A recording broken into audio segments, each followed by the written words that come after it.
Good afternoon mga kamamis! For today's video, samahan niyo po kaming magbaba ng order na bigas ni Upig Reseller. Ang order po niya ay 30 sacks of 25 kg assorted rice. Bali po, hinango po muna namin ang mga bigas sa rice mill, saka po namin i-deliver sa bahay nila. Nakakita na po ba kayo ng babaeng nagkakargador? Opo, ako lang po yon. Dahil po sa loob na ng 3 years ng aming pagbibigas, ngayon lang po ako nakakita ng babaeng nagkakarga ng bigas at nagbababa. Puro po lalaki talaga ang nagbababa at nagkakarga ng bigas sa rice mill. Si ma'am po na aming binababaan ng bigas, 3 years ko na po siyang reseller. Noong una po, pa-10 lang kanyang order, hanggang po nagtagal, parami na po ng parami. Kasi po masarap daw po ang bigas ni Mami's Rice Trading. Kaya po sa mga gusto pong magpa-deliver ng bigas, ilalagay ko po ang aming cellphone number. Kontakin nyo lang po ako.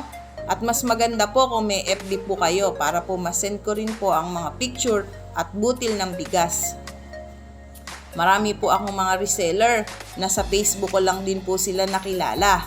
Gaya po ni ma'am na taga-Upig na ngayon ay aming binababaan. Ang kanya pong hipag o kapatid ng kanyang asawa ay classmate po o ka-schoolmate po ng anak kong panganay. Kaya naman po nakilala ko si ma'am.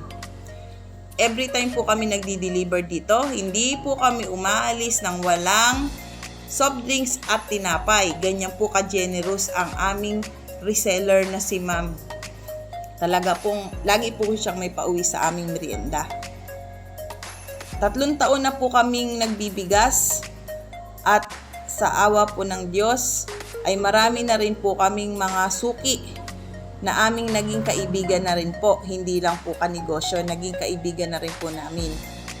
Kaya po nun pong medyo dumami-dami na po ang aming suki, napilitan po kaming kumuha ng truck para naman po marami po ang aming maiuwing bigas.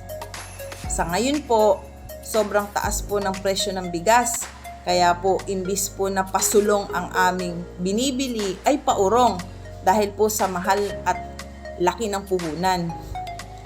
Sana umayos na po ang presyo ng bigas. Talaga pong mahirap magbenta kapag po mataas ang bigas.